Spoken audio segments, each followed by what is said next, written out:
Vous avez la parole. Monsieur le Président, Madame le Garde des Sceaux, mes chers collègues, les MNA ont moins de 18 ans, ils arrivent en France sans leurs parents et relèvent donc de la protection de l'enfance, compétence des départements. L'ADF a estimé leur nombre 4 000 en 2010, 25 000 en 2017, ça a été dit, plus de 40 000 en 2018.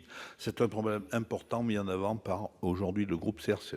Cette situation concerne à présent tous les départements, entraînant une saturation, ça a été dit, des capacités d'accueil et financières, 1 milliard d'euros.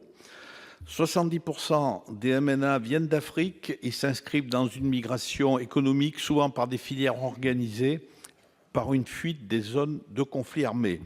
Dans une MEX que je connais bien, sur 72 pensionnaires, 44 sont africains, 27 sont arrivés en 2017, les demandes explosent. Selon l'estimation de l'ADF, les départements ont dépensé 155 000 euros pour l'évaluation de l'âge, dont 10% sont couverts par l'État. Le gouvernement a décidé, vous l'avez rappelé Madame la Ministre, de consacrer une enveloppe supplémentaire. Nous proposons 4 propositions. Établir des règles juridiques pour déterminer l'état civil des jeunes par l'État. Création d'une unité isolée de 10 lits par MEX sans augmenter le nombre de lits pour prendre en charge certains MNA qui présentent des troubles comportementaux consécutifs à leur parcours souvent très dur physiquement et psychiquement, mais aussi pour d'autres mineurs difficiles. Ceci avec des éducateurs volontaires spécialisés, un environnement paramédical approprié, le surcoût de cette unité étant pris en charge par l'État. Sans cela, certaines MEX deviendront ingérables. Revoir le financement de la formation professionnelle des MLA. Les départements sont plus compétents après la majorité du jeune et n'ont plus les finances nécessaires. Or, il serait souhaitable que le jeune puisse terminer son année de formation.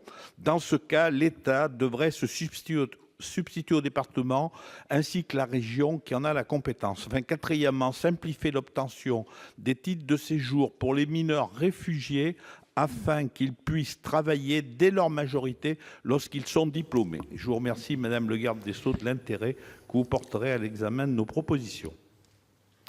Merci. Votre réponse, Madame la Garde des Sceaux? Oui, Monsieur le Président, ma réponse, Monsieur le Sénateur. Vous évoquez plusieurs choses, notamment vous avez évoqué les problématiques qui relèvent de la prise en charge des MNA dans leur valence psychologique et médicale, d'une certaine manière. Nous y sommes particulièrement attentifs avec ma collègue Agnès Buzyn.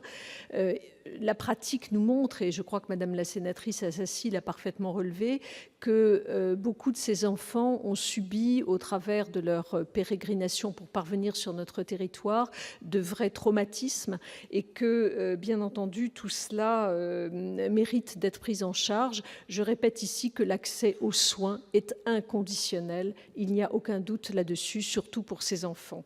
Et donc, le Comité des droits de l'enfant rappelle que les enfants non accompagnés ou séparés, je le redis ici avec d'autres mots, bénéficient du même accès aux soins que les enfants ressortissants et qu'ils doivent donc bénéficier des services médicaux et de rééducation. C'est donc un des points sur lesquels nous sommes très attentifs. Vous avez évoqué par ailleurs, et je ne relève ici que cela, vous avez évoqué par ailleurs les ruptures brutales qui pourraient intervenir et parfois à des moments qui ne sont pas adaptés. Vous évoquez la situation d'un jeune qui serait en formation professionnelle et qui atteindrait ses 18 ans et qui donc dès lors sortirait du dispositif.